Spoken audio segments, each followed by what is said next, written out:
ఈ దర్గాకి హిందువులు కూడా వస్తారన్నారు కదా. ఈ సో దర్గా ఈ దర్గా సూఫీ అంటే అన్ని మతాలు కలిసి ఉంటాయి. ఇక్కడ హిందూ ముస్లిం అది అస్సలు ఉండదు. ఇక్కడ మానవత్వం మనుషులు అంతా ఒకటే.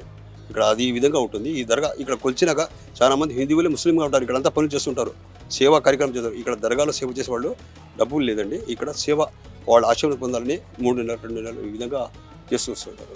సెలబ్రిటీస్ వస్తూ ఉంటారు కదా, వాళ్ళు ఇలాగ కోరిన కోరికలు నెరవేరినాయి అని చాలా మంది వచ్చినారు మేడం. రెహమాన్ కూడా వచ్చినారు, అభిషేక్ వచ్చినారు, అనిల్ కపూర్. ఆయన మ్యూజిక్ ఉంది అని అంటే ప్రతి సినిమాకి ప్రతి సినిమాకి వచ్చి అక్కడ షీడీలు పెట్టి మొక్కుని పోతారు. అదే విధంగా అభిషేక్ కూడా ఐశ్వర్య కూడా వచ్చినారు. దర్గా ఇక్కడ మొక్కులు వీడి చెప్పుకునే వాళ్ళు పిల్లలు పెళ్లి అయితే వస్తామని కూతురు పుట్టింది. అభిషేక్ వచ్చినారు, నేను నా భార్యతో మళ్ళీ నెక్స్ట్ టైం వస్తానండి, సౌకర్యం లెక్క రాలేదని చెప్పినారు. ఈ విధంగా చాలా మంది సెలబ్రిటీ మొక్కులు ఇక్కడ తీరినాయి మేడం. ఎవరిది ఖాళీ అనేది లేదు. ప్రతి ఒక్కరిది ఇక్కడ పేదవాళ్ళే నిరుపేదలు అందరూ, ధనవంతులు కానీ సెలబ్రిటీ అని అందరి మొక్కులు తీరుతాయి.